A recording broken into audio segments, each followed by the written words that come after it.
안녕하세요. 커피앤톡입니다. 오늘도 와주셔서 감사드리고요. 바로 사연을 읽어보겠습니다.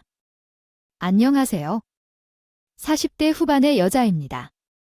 어렸을 때부터 결혼에 대한 안 좋은 이야기를 참 많이 들었어요. 결혼이라는 제도에 관한 이야기는 아니고요. 제가 결혼을 하면 팔자가 들어진다고 말이에요. 샤머니즘이라고 하나요? 저는 원래 그런 미신 같은 이야기는 안 믿는 편인데 구태여 신경 쓴 적 없었는데 왜 믿게 됐는지 조금은 알게 되었어요.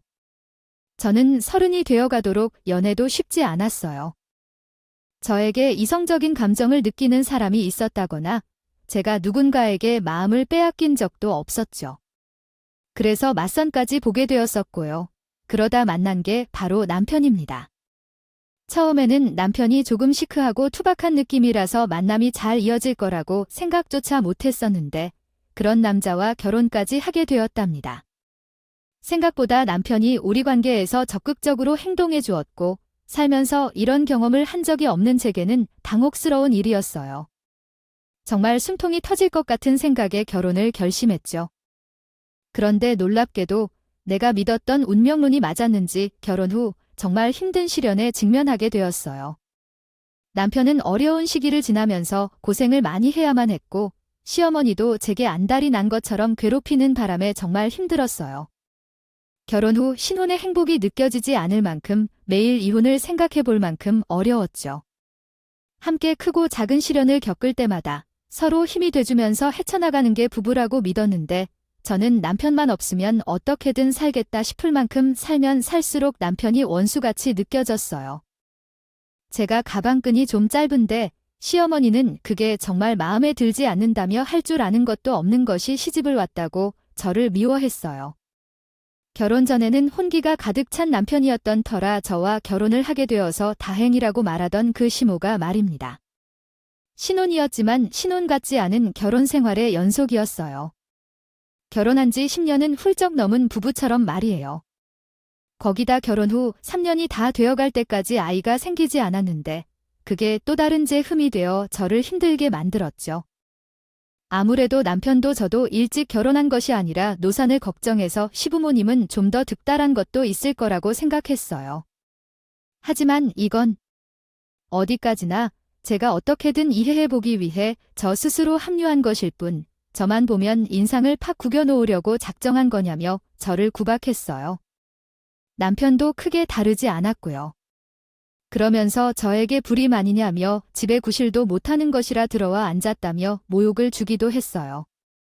이런 갖은 순물을 받으며 결혼 생활을 이어가니 정말 밑을 오르셨습니다.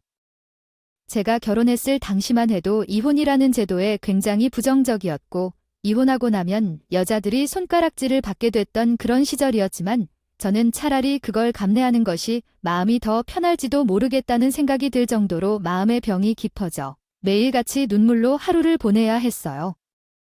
그런데 그런 가전하다를 견디며 지낸 지 3년 6개월쯤 되었을 때 딱 임신이 되었어요. 그때 처음으로 시어머니에게 사람다운 소리를 듣기도 했고요. 앞으로는 이전보다는 좀 더 평탄할지도 모르겠다는 기대가 들었어요. 제가 임신했다는 소식을 알렸을 때 처음으로 시어머니가 환하게 웃으며 고생했다고 말씀해 주었거든요. 그런데 그렇게 기다릴 때는 임신이 안 돼서 애를 태웠는데 막상 임신이 되고 나니 왜 연달아 되는 걸까요?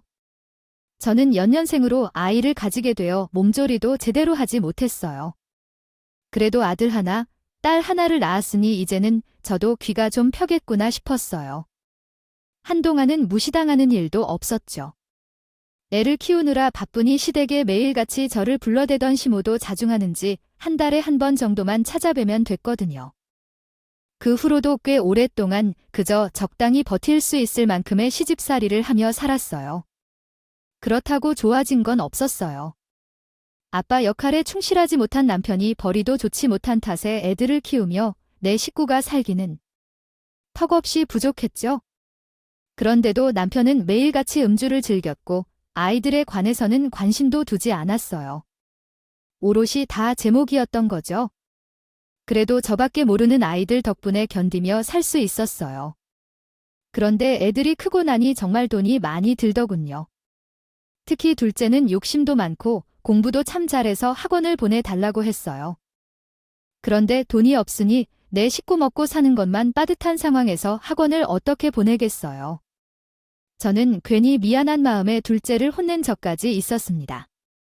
그리고 그 후 가족들 몰래 일저일하면서 조금씩 돈벌이를 했어요. 큰 돈은 아니었지만 그래도 아이들 학원 하나씩은 보낼 수 있을 정도는 되더군요. 그래서 남편 몰래 둘째 학원도 보내줬어요. 그렇게 살다 보니 시간이 정말 훌쩍 흘렀습니다. 나이를 먹어도 남편은 크게 바뀌지 않았지만 아이들도 제 앞가림 할 만큼 컸고 저도 경제활동을 마음 편히 할 수 있을 정도로 여유가 생겼죠. 그런데 하늘도 제가 편하게 지내는 꼴은 못 보는 걸까요? 아니면 남편이 자기 몸을 버리면서까지 저를 괴롭히고 싶었던 걸까요? 좋은 생각이 들지 않을 정도로 정말 청천벽력과도 같은 소리를 듣게 되었습니다. 바로 남편의 건강 문제였어요. 남편이 몇 년 전부터 건강이 점점 안 좋아지는 것은 알고 있었어요. 그래서 음주하는 날을 줄이라고 그렇게 남편에게 이야기를 했지만 남편은 제 말을 귓등으로도 듣지 않았죠. 그러니 결국 사달이 난 겁니다. 남편은 신장이 다 망가져 버렸던 거예요. 신장 이식까지 받아야 하는 상황까지 생기게 되었어요. 이식해줄 사람을 구해야 하니 가족들에게 알려 먼저 가족들이 적합검사를 받아봐야 할 것이라고 의사가 말하더군요. 저는 하는 수 없이 남편의 건강에 대해 시댁 식구들에게 소식을 전했어요. 그런데 남편이 아픈 곳을 다 제 탓이라며 시어머니는 저에게 고래고래 소리쳐댔어요. 준이 아빠가 몸이 많이 안 좋대요. 신장 이식을 받아야 한다고 하네요. 엘사 말로는 가족 중에 먼저 이식 가능한 사람이 있는지 확인해 보라고 해요. 그래야 빠르게 회복도 가능하다고요? 예식이라고 했니? 지금 도대체 얼마나 안 좋길래 이식을 받아야 된다는 거야? 넌 도대체 내 남편 안 챙기고 이렇게 될 때까지 뭐 했어? 준이, 아빠는 제가 어떤 말을 해도 귀담아 들어주지 않아요. 잘 아시잖아요. 제가 안 챙긴 게 아니에요. 제가 도대체 어떻게 챙겨줘야 해요? 남편 아픈 걸 제 탓으로 돌리고 싶으신 거예요? 그럼 이 탓이 아니라고 말하고 싶은 거냐? 도대체 얼마나 안 챙겼으면 신장 이식을 받아야 한다는 말이 나와? 몇 년 전만 해도 멀쩡했던 애다. 그런데 밖에서 가정 위에 고생하는 가장을 얼마나 애몰았으면 이런 상황까지 생기는 거야? 넌 처음 왔을 때부터 지금까지 내 아들에 대해 노력한 적이 한 번도 없었어네. 힘든 척만 하느라 말이다. 저라고 노력을 안 했나요? 어머님, 자식이 어머님께 얼마나 소중한지 저도 알아요. 그런데요, 저도 제 부모의 소중한 자식이잖아요. 저요. 남편이 미울 때도 있었어요. 아니, 매 순간 미운 나이들의 연속일 때도 있었어요.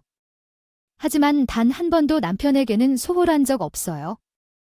남편에게 경제적인 짐을 다 짊어지게 할 수 없어서 가족들 몰라 아르바이트 하면서 애들 학원 보내면서 그렇게 지냈다고요. 그런데도 제 탓인가요?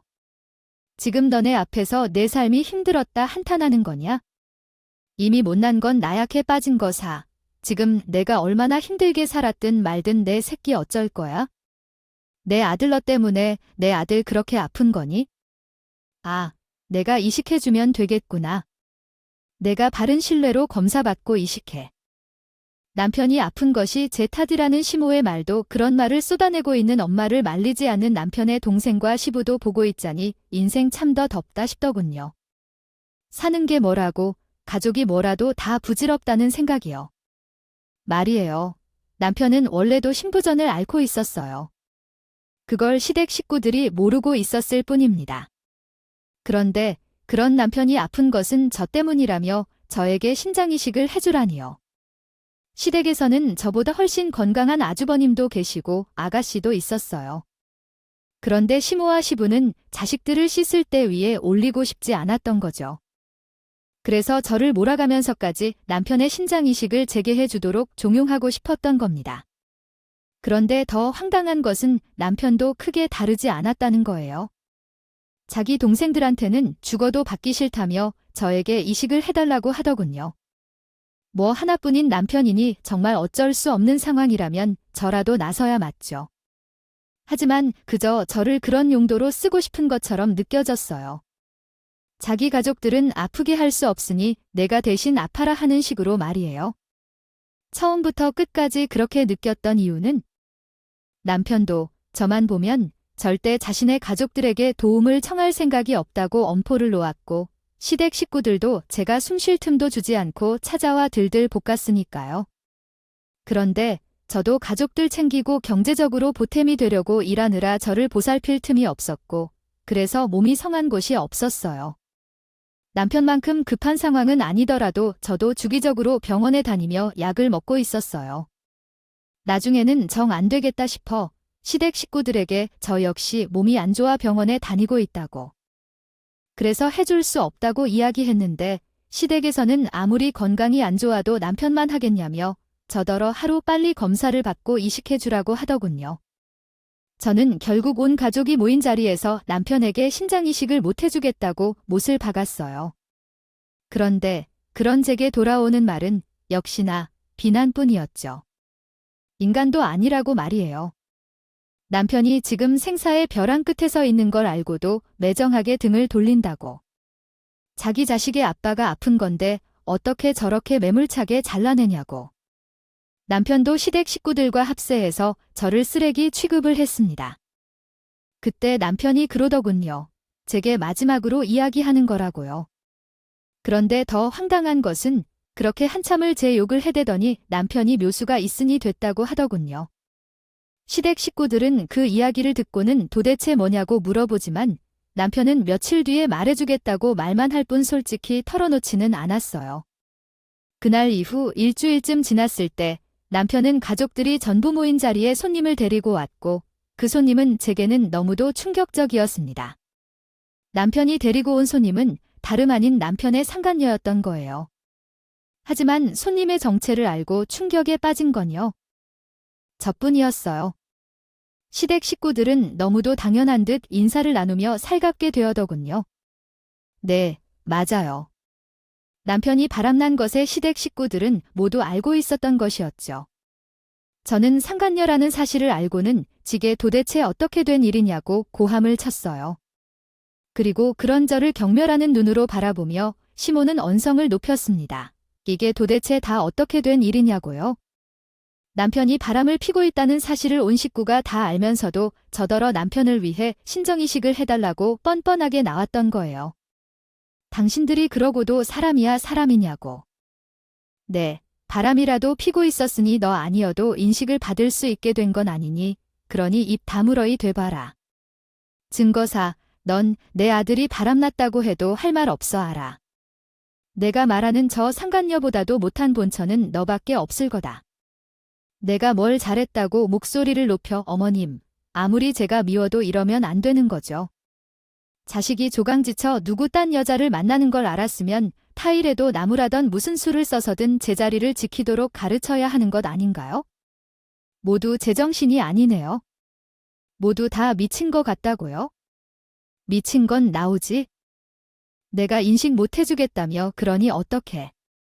해준다는 사람 옆에 끼고 있어야지. 겨울은에서 몇십 년 삶아떼고 산 너보다 훨씬 더 날 챙기고 날 위해 희생하겠다는 사람이야. 그런데 내 눈치나 보면서 놓쳐야겠어? 아니, 정욱 씨는 내가 나가든가 도움도 안 되는 원수 덩어리야. 아들 말 잘했다. 아이 참에 애들 데리고 나가렴. 애들도 다 컸겠다. 너 남편이어도 남편 아픈 건 어찌 되든 상관없는 너 따위를. 아유, 언제까지 우리가 가족이라고 여길 필요 없잖니. 여기 떠난다고 아쉬워할까? 사람 아무도 없으니 말이야. 상간녀가 이식을 해주겠다고 했다며 저더러 이제 애들을 데리고 나가라고 하는 남편과 시모.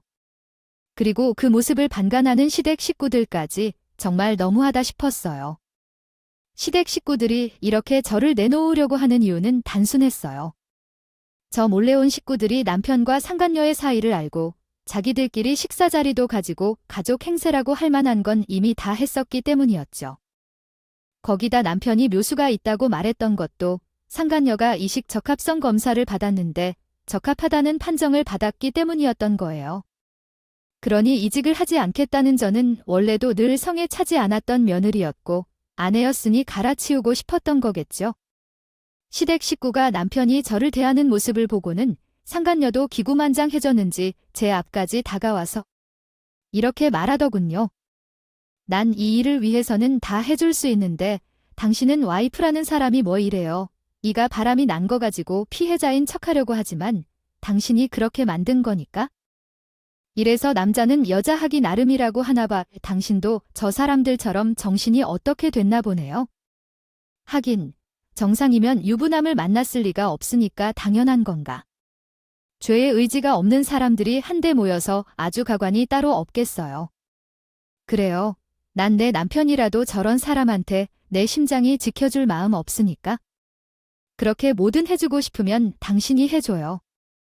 끝까지 정남이가 떨어진 여편네 같은 이라고 하나. 수술 받기 전까지 우리 집에서 같이 살 거니까 그런 줄 알아. 꿔보면 내가 짐 싸서 나가던가 말던가. 막장 드라마도 이렇게까지 막장은 없겠죠? 남편이 상간녀를 데리고 온 이유는 바로 이것이었던 거예요. 이식 전까지 데리고 지내면서 저더러 챙기라고 말이에요.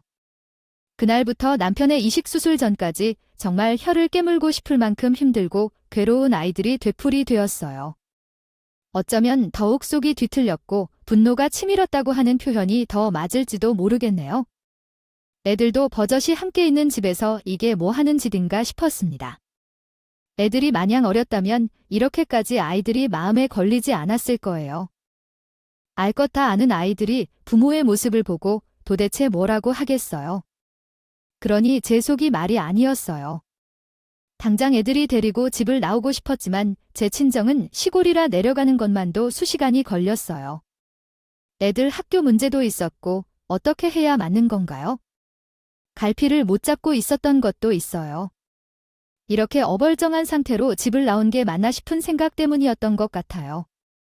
곧 수술을 앞둔 사람이라 이혼을 한다고 해도 쉽게 응해줄 생각도 없어 보였고요. 그나마 다행이었던 것은 아이들은 독서실에 다니기 때문에 늦은 밤에나 집에 들어왔다는 겁니다.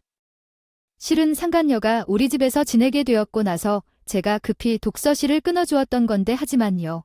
그래도 이 개차반 같은 집안 꼴을 조금이라도 덜 보게 하고 싶었던 것 같아요. 지금 생각해보면 참 이렇게까지 미련한 바보가 있나 싶네요. 그리고 또 하나 다행인 것은 남편이 환자라 눈꼬시는 행각이 많지는 않았다는 것 정도네요.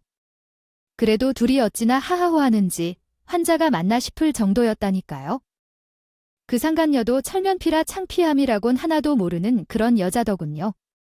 마치 저를 가정부 부리듯 대하는데 몇 번이나요? 뒤집고 싶은 것을 꾹 누르며 참아냈어요. 남편 놈이 수술만 잘 끝나면 그땐 모든 걸 끝내겠다는 그 마음 하나로 말이에요. 상간녀가 지낸 기간은 그래도 그리 길지는 않았어요. 정말 끝도 없을 것 같았지만 시간은 꽤 금방 흘러가더라고요. 하지만 그리 길지 않은 시간 동안 정말 기억하고 싶지도 않을 만큼 지독한 아이들의 연속이었어요. 그중 가장 힘든 날들은 주말이었던 것 같아요. 아이들도 학교에 가지 않고 쉬는 날이었는데 일부러 제가 나가서 시간을 보내려고 여기저기 끌고 다니는 것도 힘들었고 나가면 나간다고 남편이 난리를 쳐대던 통에 여간 스트레스였거든요. 거기다 아이들에게는 사실 상간녀라는 사실을 밝히지 않았음에도 다 눈치를 채고 있어서 눈치를 생각했어요. 엄청 많이 보더군요. 그러다 첫째가 제게 물어보기도 했어요. 아빠는 왜 우리 가족의 보금자리에 불청객을 데리고 와서 온 가족을 불편하게 만드느냐고요? 그리고 그 불청객은 왜 눈치도 없이 돌아가지 않고 우리 집에 있으면서 엄마를 괴롭히냐고 말이에요. 그 말을 듣는데 정말 심장이 철컥 내려앉았어요. 도대체 우리 아이들에게 얼마나 큰 상처가 되고 있는 건지 상상도 못하겠더라고요. 그래서 저는 아이들에게 집에서 지내는 것이 많이 불편하냐고 만약 불편하다면 나가서 우리끼리 살까 하고 넌지시 물었던 적도 있어요.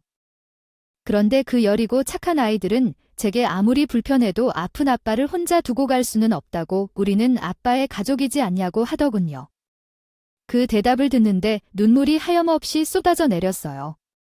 무능한 제가 너무 한탄스럽고 남편이 원망스럽다 못해 혐오스럽기까지 했습니다.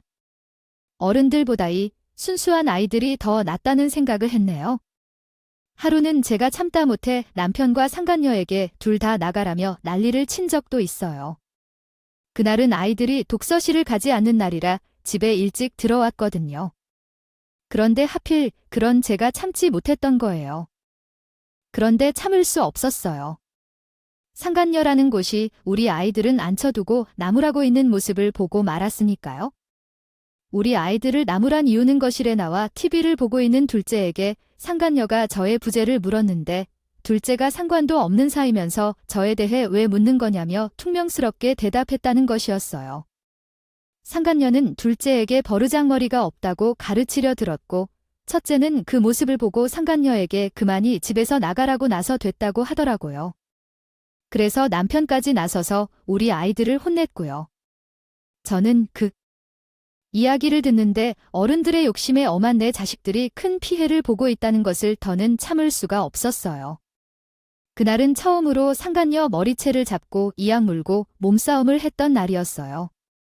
아이들에게 그런 모습을 보여준 것이 너무도 미안하고 수치스러웠는데 엉망이 된 제게 다가온 아이들은 말없이 저를 꼭 끌어안아 주더군요.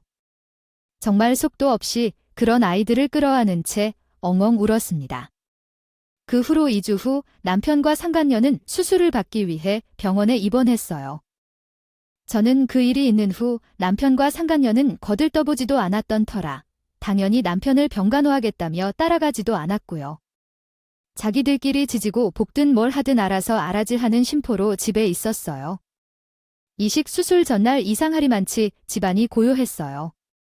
아이들이 있는데도 꼭 아무도 없는 것처럼 말이에요. 상간녀가 있는 동안 아이들 방에서 함께 지내다가 남편과 상간녀가 나간 뒤 그들이 썼던 안방에서는 죽어도 지내고 싶지 않아 거실에 이불을 깔고 잠을 청했어요. 그런데 수술 당일날 새벽 황당한 일을 겪게 된 겁니다. 수술 당일 새벽 시간으로는 3시쯤이었어요. 저는 한참 깊은 잠에 빠져 있었는데 현관문 도어락 소리가 울리는 거예요. 그런데 그 시간에 집에 올 사람이 누가 있겠어요? 아이들은 방에서 다 자고 있고 남편과 상간녀는 병원에 입원해 있으니 올 사람이 전혀 없잖아요. 그래서 저는 잠결에 잘못 들었다고 생각했어요. 그래서 다시 자세를 고쳐놓은 뒤 다시 잠을 청하는데 이상하게 안방 쪽에서 바스락바스락 소리가 들리는 거예요. 그 소리에 잠에서 깨어서 저는 몸을 이렇게 소리가 들리는 안방으로 향했어요.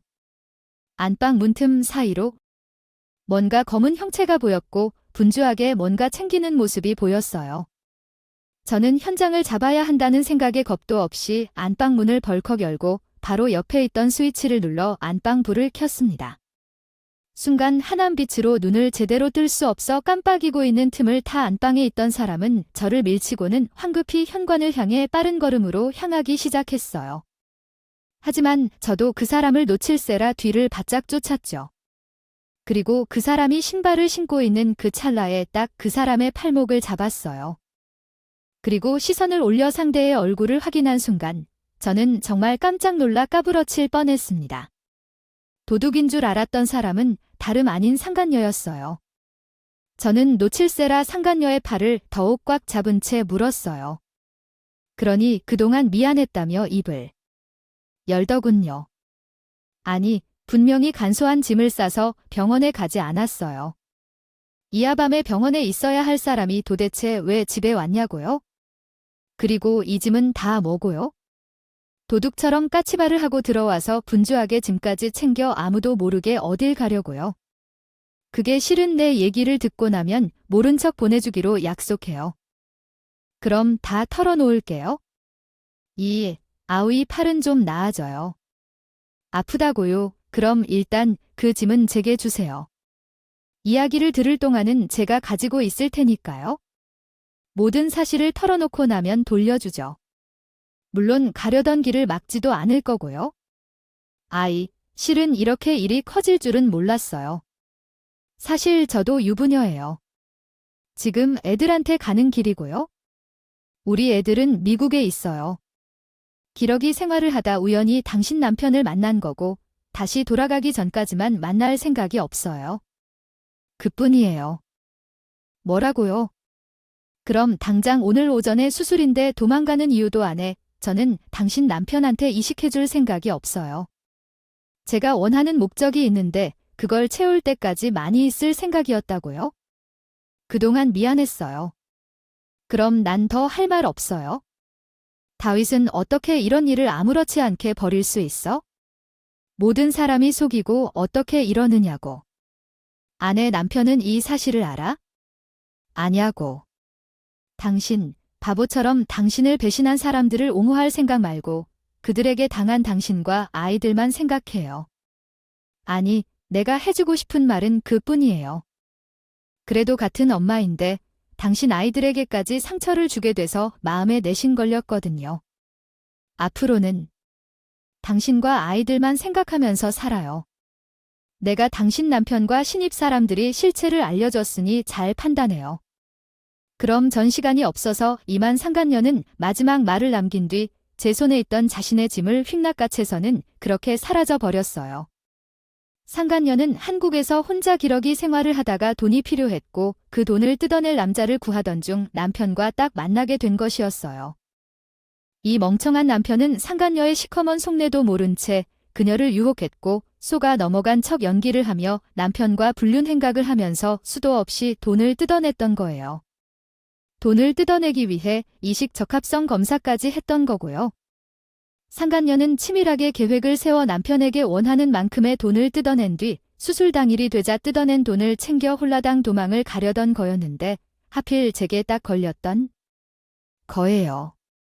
아마 저와 아이들만 생각하라는 말만 하지 않았어도 저는 상간녀를 무슨 수를 써서든 붙잡았겠죠. 하지만 그 말에 너무 벙쪄서 그럴 틈도 없었어요. 그리고 수술 당일 오전 사라진 상간녀 때문에 시댁은 난리가 났습니다. 상간녀를 찾겠다며 시어머니가 저희 집에까지 찾아와서는 이곳저곳 뒤졌지만 이미 상간녀도 그녀의 짐도 보이지 않았죠. 괜히 저에게 화살이 돌아와서 상간녀가 짐을 챙겨나갈 때까지 넌 도대체 뭘 했냐며 또 제 탓을 하더군요. 저는 그때 상간녀가 마지막으로 한 말만 떠올랐어요. 그래도 마지막 예의라며 상간녀는 비행기가 출발하기 직전 남편에게 문자를 남겨뒀더군요. 모든 사실을 일일이 고백하는 문자 말이에요. 그 문자를 확인한 남편은 수술도 엎어진 마당에 아픈 몸으로 자기 뒤통수를 거하게 날린 상간녀를 잡겠다며 미국에 가서 무슨 수를 써서든 자꾸 가만두지 않겠다고 난리를 빚었어요. 쳤어요. 그렇게 며칠을 상간녀의 자취를 찾아 나선다고 집에도 들어오지 않더니 결국엔 호탕을 치고 말았죠. 남편이 상간녀를 잡겠다고 나가 있는 동안 시댁 식구들은 돌아가면서 저를 구박하러 찾아왔어요. 시모는 아예 우리 집에 죽지고 앉아서 시댁으로 갈 생각도 하지 않았고요. 저더러 상간녀에게 돈이라도 주고 쫓아낸 것은 아니냐, 일부러 남편 수술을 어그럴드실 생각으로 내가 고용한 사람인 건 아니냐. 별 의심이라는 의심은 다 하는 겁니다. 아주버님은 저에게 남편이 수술하기로 되었던 상간녀가 없어졌으니 이제 이식 적합성 검사를 미루지 말고 얼른 받으라고 협박했고요. 아가씨는 상간녀 욕을 하면서도 제가 적합 검사를 받고 나서 부적합 결과를 받으면 그때 자기들도 검사를 받아볼 테니 먼저 받아보라며 혹시 모르는 것 아니냐고 저를 달래는 척 설득하려고 들더군요. 아들이 그러는데 아니 내가 이혼을 하자고 했더구나 라고 했어. 아들이 잘못 알려준 거지? 애들은 그러면 어쩌려고 하는 거야? 아이들에게 이혼이 얼마나 부정적인 영향을 끼친지 모르지 않아. 아무리 힘들어도 이유는 너에게도 아이들에게도 다 좋지 않단다. 그러니 다 아시는 이웃 이야기는 꺼내지 마렴. 혹시 우리가 이식해달라고 해서 기분 상해서 이혼하겠다고 하는 거대요? 재수 씨, 기분 상했다면 미안해요. 우리가 사과에게 재수 씨랑 이혼하면 이놈이 사람 구실이 나오고 살 거예요. 우리 정을 생각해서라도 이유만은 물려줘요. 죄송하지만 아주버님, 이식해달라고 해서 기분 상할 거 뭐 있나요? 해줄 생각이 어차피 없는 거려. 아니, 뭐 때문일지 아주버님께서 더욱 더 잘 아실 거라고 생각해요. 제가 없어도 또 다른 상간녀 데리고 와서 살든 혼자 살든 사람은 어떤 상황이든 적응하면서 그렇게 다 사라지게 되는 것 아니겠어요? 그래, 그래. 이직해달라는 소리 절대 안 남아. 그러니 제발 우리가 너무 너에게 억압적으로 행동했지. 아유, 미안하다. 미안해. 그러니 이유는 없던 걸로 해주렴. 내 어머님, 너무 억압적이고 강압적으로 행동하셨죠. 상간녀를 제가 고용했다고 하실 정도로 절 허망해 놓고 왜 이제 와서 미안하다는 약한 소리를 하세요? 이혼이 뭐라고요? 그죠, 바람난 못난 남편. 이제 필요 없으니 각자 살자는데 어머님까지 나와서 그렇게 말릴 필요 뭐 있나요? 아이들도 이제 자기 앞가림 할 만큼 컸으니 애들 핑계로 이혼을 막는 것도 말이 안 되죠. 나이도 찰 만큼 자고 모험도 아픈 놈을 누가 좋다고 같이 살아주겠냐마는 너는 함께 온 세월이 있는 배필이잖니. 아프다고요. 버리고 그러는 건 그건 남녀 사이에도 예의가 있는데 그건 아니잖아. 안 그러니 제발 이유만은 없던 걸로 해주렴. 아들이 너한테 못하면 아이, 우리가 나서서 널 더 챙기마. 이건 진심이야. 어머님 말씀처럼 남녀 사이건 부부 사이건 꼭 지켜야 할 예의가 있죠. 지당하신 말씀이에요. 하지만 그 예에 누가 먼저 깼는데요? 어머님은 아버님 상간녀랑 한 공간에서 아이들까지 데리고 살아보셨어요. 안 해보셨으면 예에 운운하면서 저 잡을 생각하지 마세요. 매 순간이 지옥이던 그 시간을 무시하지 말라고요. 그래, 미안하다. 내가 생각이 짧았어. 내 자식이지만 내 아들이니 이게 큰 잘못을 저질렀지? 미안해, 미안하구나. 내가 아들 대신해서 이렇게라도 머리 숙여 사과하마. 아들 대신에 어미, 내가 늘 속죄하는 마음으로 살면서. 너무 멋진 손님, 여기에도 너를 포함시켜야 해. 제발 사과하지 마. 어머님이 왜 남편의 잘못을 자꾸 들락거리게 해? 너도 손님이 아니잖아. 그러니 더는 이혼에 대해 말하지 마. 너희가 사람처럼 대하지 않는다는 게 내게 두렵지 않아서 안심하게 될 정도야. 아이들은 내가 키워. 아픈 사람이 어떻게 그 아이들을 돌볼 수 있을까? 내 몸도 마음 상태도 누군가 무책임한 사람한테 맡길 수 없지.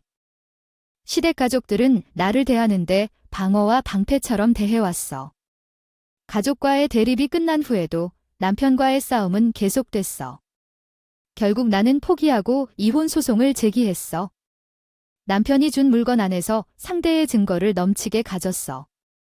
아이들은 상처 입었어. 하나도 놓치지 않고 다 걸고 넘어졌어요. 어떻게든 배상을 받아야겠다는 생각 때문에요. 돈으로든 마음으로도 말이에요. 소송을 걸고 나서 아이들에게 저와 남편이 이혼할 거라고 미리 알렸어요. 아이들이 그때 저를 또 한 번 놀리더군요.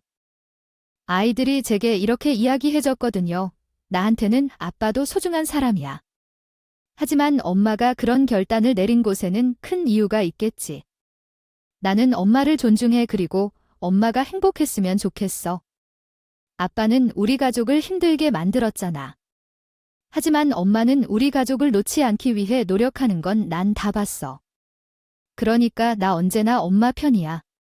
나는 아무래도 괜찮아. 엄마, 난 말이야 사랑하는 아빠지만 엄마에게 상처를 주는 곳은 절대 용서할 수 없어.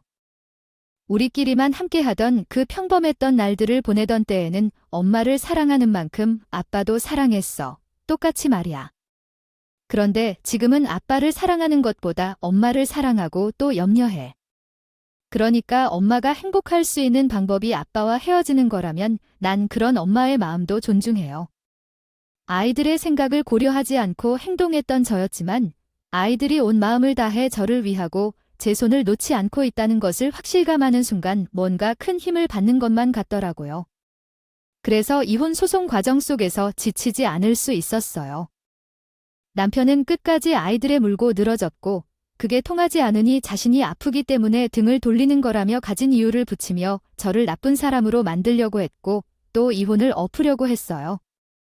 하지만 남편의 말을 믿어주는 사람은 많지 않았죠. 자신의 변호하던 변호사마저 어찌할 바를 몰랐으니 말이에요. 결국 남편은 소송 과정에서 자신이 원하는 바를 단 하나도 이룰 수 없었어요. 재산 분할은 물론 위자료까지 져야 하는 상황이 됐으니까요. 그에 반해 저는 제가 원하는 바를 다 이뤘네요. 전 남편과의 이혼도 아이들과의 화목함도 말이에요. 하지만 그렇다고 이혼 승소 후 드센 이전 시댁 식구들이 어떻게 독하게 나올지 몰라 바로 이사를 갔어요. 물론 아이들에 전학시킬 수 없어 이혼 전에 살던 집과 멀지 않았지만 그래도 그곳을 벗어난다는 것만으로도 조금은 안심이 됐거든요. 아이들에게 혹여나 안 좋은 모습을 보여줄 일도 없을 거고요. 저희가 이사를 가서 찾아와도 만날 수 없으니 이전 시모는 제게 정말 집착적으로 전화를 해댔어요.